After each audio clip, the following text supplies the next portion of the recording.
My name is Richard Miller. I'm 58, and for 25 years I was the Chief Operating Officer of Continental Logistics, a multinational logistics company headquartered in Atlanta, Georgia. When I started, it only had 3 distribution centers.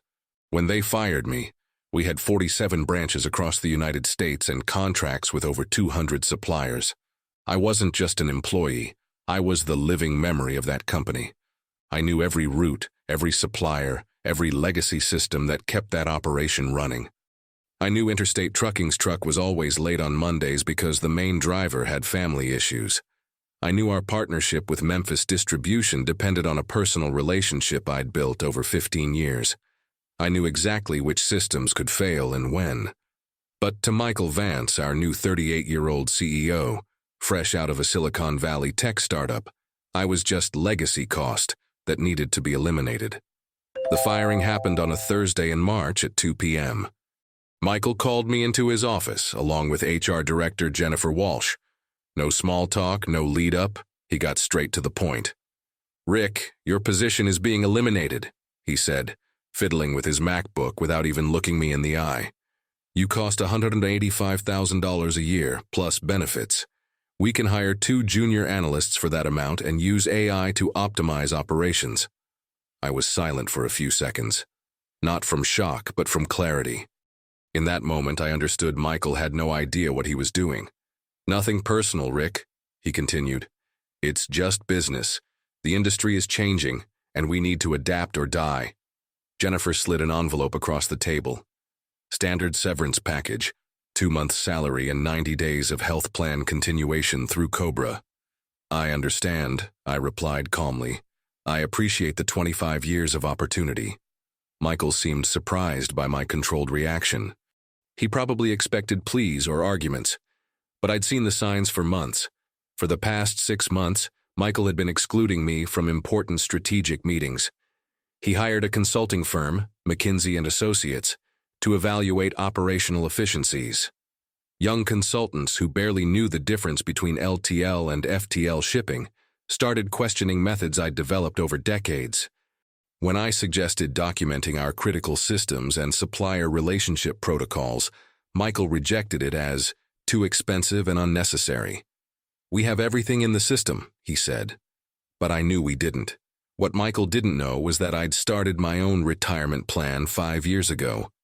Not the company's 401k, something far more strategic. I left that office without drama, gathered my personal belongings, and walked out. Some colleagues looked at me with pity. If they knew what I knew, they'd be worried about themselves, not me. That night, sitting at my home in Marietta sipping Maker's Mark bourbon, I turned on my personal laptop and opened an encrypted folder I'd created years ago. Project Phoenix, I'd named it. Inside were copies of all supplier network diagrams, legacy equipment operation manuals, details of contracts that weren't digitized, and, most importantly, an automated monitoring system I'd discreetly developed to detect failures in our supply chain. Michael thought he was getting rid of a cost. In reality, he had just removed the only safety net keeping Continental Logistics running. 2 weeks later, my phone rang. It was Jennifer from HR, her voice anxious. "Rick, we need to talk." "Rick, we need to talk," Jennifer said, and I could hear the desperation in her voice. "We're having some operational issues." "What kind of issues?" I asked, though I already knew the answer. "The routing system Michael implemented is causing massive delays. We've lost 3 big contracts this week alone. Walmart canceled our Southeast distribution agreement. Michael is, well, he'd like to know if you'd be willing to help us as a temporary consultant." I chuckled softly. Just 3 weeks after firing me for being too expensive, they wanted to pay me as a consultant, which costs at least 3 times as much as an employee.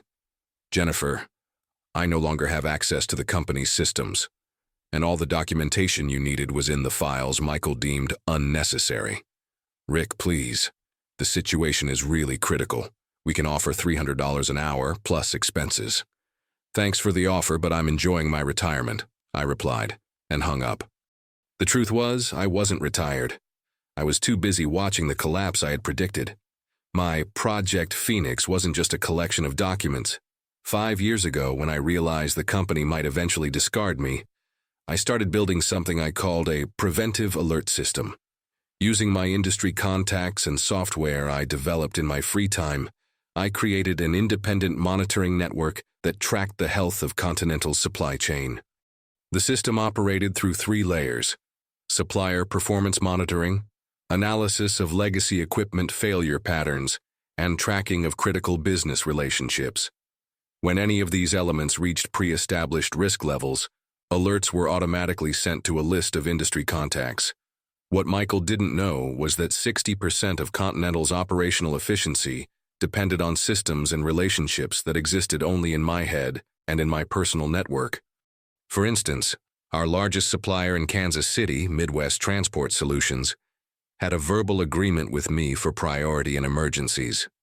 That agreement was never officially documented because it was based on mutual trust built over 12 years.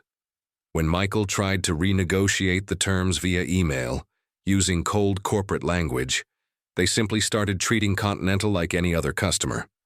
The AI system Michael had implemented, developed by the Boston-based startup Tech Logistics, looked impressive on paper. It promised algorithmic real-time route optimization and cost reductions of up to 35%. What it didn't consider was that the algorithm was being fed incomplete data. Continental's legacy systems, some of them running on 15-year-old servers, had quirks I knew intimately. The inventory system at the Memphis branch, for example, had a bug that duplicated orders every time the system was rebooted after a power outage.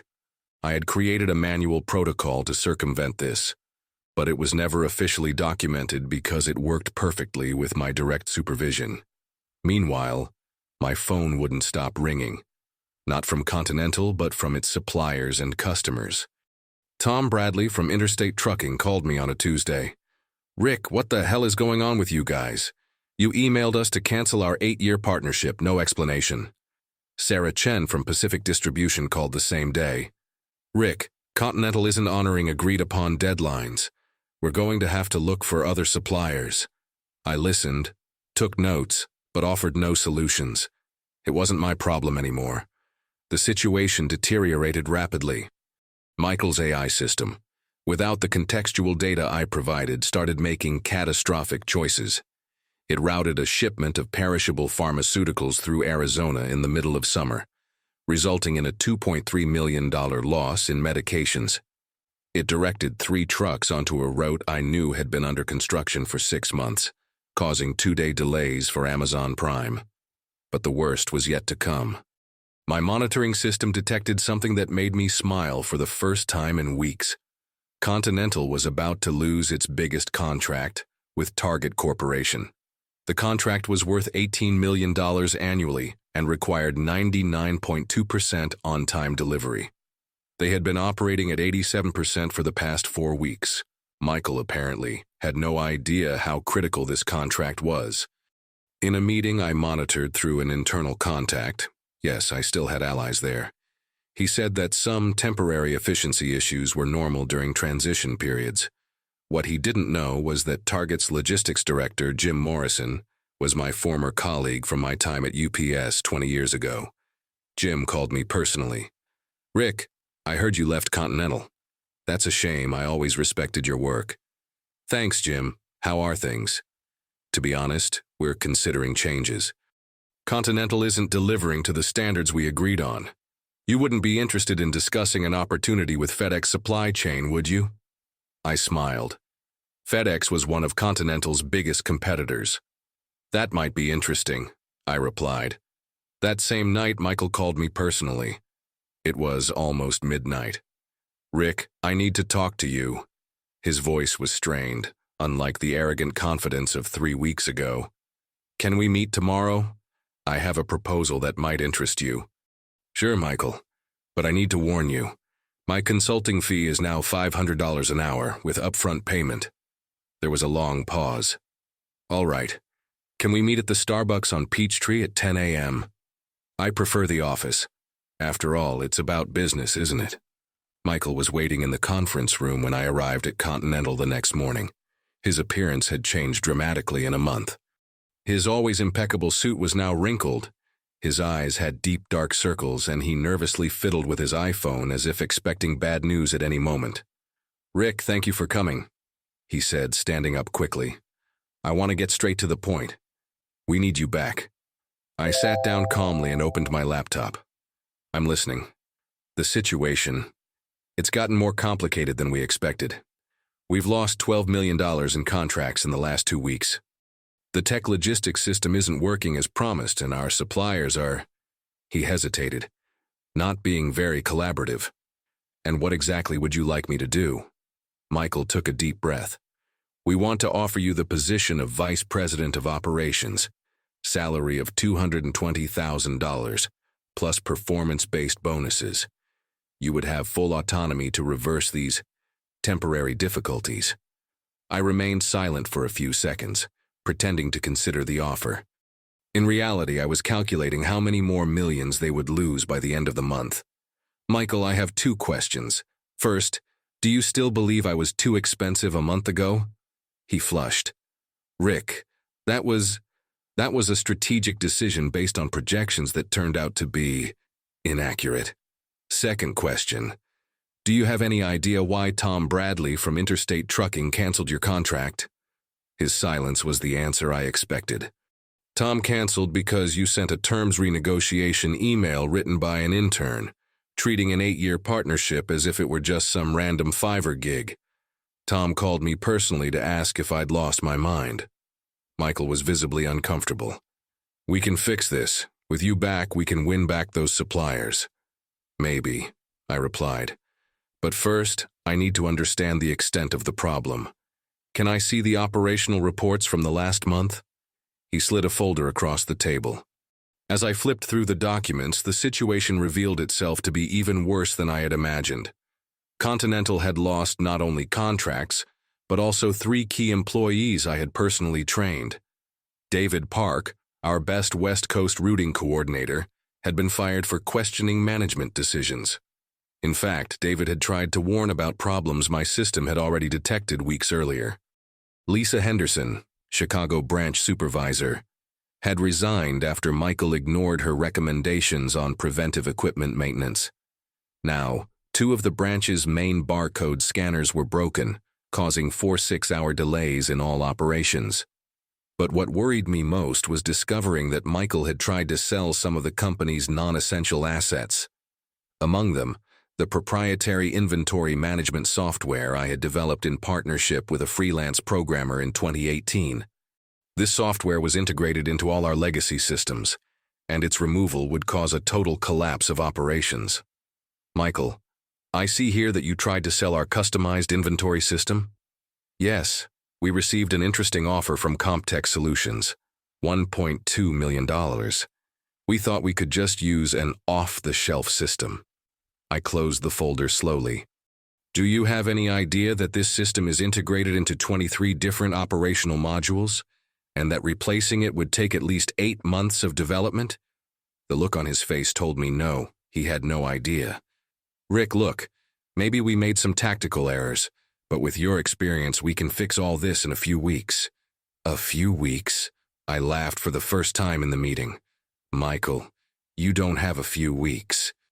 Your contract with Target will be canceled on Friday if performance doesn't improve to 95%. You're operating at 83%.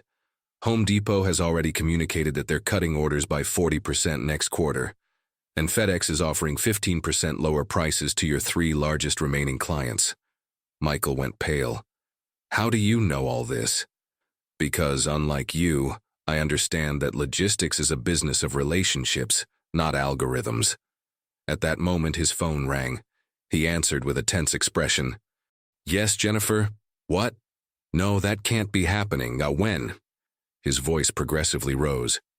"What do you mean, total system failure?" He hung up and looked at me in despair. "The Atlanta data center just went down. Apparently there was a system overload on the main server, and our backups aren't working." I knew exactly what had happened. Continental's main server ran on 2009 hardware that I'd been asking to replace for 3 years. It had a quirk. When overloaded with data processing above a specific limit, something my monitoring system carefully tracked, it would go into a cascading failure. Michael's AI system, trying to process real-time routes to compensate for accumulated delays, had finally pushed the server beyond its capacity. How long to restore the system? I asked, though I already knew the answer. They said 48 to 72 hours. Michael, do you have any idea what 72 hours without a system means for a logistics company? He shook his head, defeated. It means by Monday you won't have a company anymore. I stood up and closed my laptop. My offer is this: $750,000 paid up front for a 30-day emergency consultancy. No guarantee of results, just my best effort. Rick, that's almost 4 times your annual salary. That was my annual salary when I was just legacy cost. Now I'm your only chance of survival. Michael was silent for long seconds, probably calculating if the company had the liquidity to pay. I need to talk to the board, he finally said. You have until 5 p.m. today, I replied, walking towards the door. After that, I'll be busy helping FedEx manage the contracts you're going to lose. I left Continental knowing the final moment had arrived. Michael would finally understand the true cost of discarding experience in favor of spreadsheets and algorithms. Michael didn't call me at 5 p.m. In fact, he didn't call me that day. At 7:30 p.m., I received a call from Robert Chen, CEO of FedEx Supply Chain Southeast Division. Rick, I heard through Jim Morrison that you're available. We have a proposal that might interest you. The next morning, while having coffee in my kitchen in Marietta, I read the headline in the Atlanta Business Chronicle: Continental Logistics faces operational collapse after system failure. The article mentioned that the company had lost $18 million in contracts in the last month and was facing potential bankruptcy proceedings. 2 hours later, my phone rang. It was Michael, and his voice was completely broken. Rick, the board approved it. The $750,000. When can you start? Michael, I replied calmly. Yesterday was the deadline. Today is a new day, with new prices. Please, Rick, the whole company will go bankrupt. 300 people will lose their jobs. 300 people you should have considered before you fired me for being too expensive, I retorted. But I have a counteroffer. There was silence on the other end. I'm taking over as VP of Operations for FedEx Supply Chain next Monday. Salary of $280,000 plus profit sharing, plus a $5 million budget to build my own team. They want to expand rapidly in the Southeast region, and guess where they'll be looking for the best clients? Rick, you can't do this. You built Continental. This company is your life. No, Michael, I built a company. You destroyed it. Those are different things. I hung up the phone and never spoke to Michael Vance again. The following Monday, I started at FedEx. My first decision was to hire David Park, Lisa Henderson, and other former Continental employees whom Michael had either fired or who had resigned. Within 2 weeks, we had an elite team made up of people who truly understood logistics. My second decision was to implement a program I called Legacy Knowledge Integration, a system where experienced professionals mentored young talent, combining practical experience with modern technology. It wasn't about resisting change, but ensuring that change was intelligent. What happened in the following months was almost poetic. Continental Logistics declared bankruptcy in June. The proceedings revealed that Michael had inflated efficiency numbers to attract investors for a merger that never materialized. Furthermore, it was discovered that he had received $1.2 million in bonuses based on these false metrics, while firing employees to cut costs. Michael was sued by investors for mismanagement and fraud. His Stanford MBA and his startup background didn't save him when the real numbers came to light. Last I heard, he was trying to get a middle management position at a consulting firm in Phoenix. FedEx, meanwhile, grew 340% in the Southeast region in 8 months. We won not only Continental's former clients, but also contracts they could never close because they lacked the necessary expertise. The target contract, worth $18 million annually? Jim Morrison personally reached out to me. Rick, we know you understand our needs. Can we talk? We closed a $25 million annual contract with a guaranteed 99.5% performance. something Continental could never offer. But the real satisfaction came 6 months later, during an American Logistics Association conference in Nashville. I was presenting our Legacy Knowledge Integration program when I noticed Michael in the audience, clearly uncomfortable. After my presentation, he approached. He was noticeably thinner, wearing a suit that looked cheap compared to his usual standards. "Rick, good presentation. Can I talk to you for a minute?" We walked to a more private corner of the convention center. "I wanted to apologize," he said, avoiding eye contact. I didn't truly understand what you did at Continental. I thought experience was just old knowledge." "And now?" I asked. "Now I understand that experience is tested knowledge. It's knowing what works and, more importantly, what doesn't work and why." I nodded. "Michael, you're not a bad person. You're just young and you were arrogant. The difference is arrogance can be corrected. Stupidity cannot." He laughed bitterly. "It was an expensive lesson to learn. For you and for 300 families who lost their jobs," I replied. We parted civilly. I felt pity for him, but no remorse. Today, 2 years later, I run FedEx's largest logistics operation in the Southeast. My team has 450 people, mixing seasoned veterans with brilliant young talent. We develop innovative technologies, but always based on solid fundamentals. David Park is now my Vice President of West Coast Operations. Lisa Henderson runs our Chicago division. Both earn 60% more than they did at Continental and have profit sharing. The most ironic part? Tech Logistics, the startup that developed the AI system that replaced my work at Continental, went bankrupt 3 months after Continental did. It turned out their algorithm only worked under ideal conditions, something any experienced logistics professional could have warned them about. Recently, I received an email from a headhunter asking if I knew any senior logistics professionals with proven experience for a startup that wanted to revolutionize the industry with AI. I replied that I knew several, but they were all busy working for companies that understood the value of experience. The truth is, I never sought revenge against Michael or Continental. I didn't need to. They destroyed themselves with their own decisions, their own arrogance, their own ignorance about the value of accumulated knowledge. I learned that the best revenge isn't the one you plan. It's the one that happens naturally when you keep excelling at what you do, while your detractors get lost in their own delusions. If you enjoyed this story, please like, comment with your thoughts, subscribe to the channel for more stories like this, and share it with someone who also values experience and knowledge. Until next time.